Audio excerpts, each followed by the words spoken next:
നമ്മൾ ഒത്തിരി പേര് മെസ്സേജ് അയച്ചും ഫോൺ ചെയ്തും ഒക്കെ ചോദിച്ചു ഏതാ നല്ല കട്ടർ ചെടിയൊക്കെ കട്ട് ചെയ്യാൻ ഏറ്റവും നല്ലത്. ഞാനിപ്പോൾ യൂസ് ചെയ്യുന്നതിൽ ഏറ്റവും നല്ലത്, എനിക്ക് 5-6 ഉണ്ട്, അതിൽ ഏറ്റവും നല്ലത് ഈ ടോട്ടൽ ബ്രാൻഡിൻ്റെ കട്ടറാണ്. ഇത് നല്ല ലാസ്റ്റിങ്ങുമാണ്, ഇതിൻ്റെ മൂർച്ച ഒരു കാരണവശാലും പോവുക. അപ്പോൾ നമ്മൾ ഈ ഇൻഡോർ പ്ലാന്റ്സ് ഒക്കെ നടുമ്പോൾ ഇതുണ്ട്, ഇതിൻ്റെ ഈ കേടായ ഇലകളൊക്കെ, ഒത്തിരി പ്രായമായ ഇലകളൊക്കെ കട്ട് ചെയ്ത് കൊടുത്തു കഴിഞ്ഞാൽ നമുക്ക് പുതിയ ലീവ്സ്. എപ്പോഴും ഇൻഡോർ പ്ലാന്റ് വളർത്തുമ്പോഴത്തേനും നമ്മളല്ലോ ഈ കൂടുതലായിട്ട് വളർന്നു വരുന്ന തന്നെ ഈ അറ്റത്തുനിന്ന് വരുന്ന വേരുകളും ഈ പോയ ഇലയും കേട് പിടിച്ച് ഈ പുഴു പിടിച്ച ഇലയൊക്കെ കട്ട് ചെയ്ത് കൊടുത്തു കഴിഞ്ഞാൽ പുതിയ ഇല നല്ലപോലെ ഉണ്ടായിക്കോളും.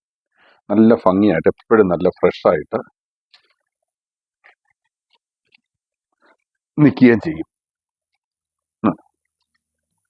നമ്മൾ ഈ എപ്പോഴും ഈ ഇൻഡോർ പ്ലാന്റ് ഇതുപോലെയുള്ള ഹാങ്ങിങ് പ്ലാന്റ്സിൻ്റെ എല്ലാം ഈ ആവശ്യമില്ലാതെ വളർന്നു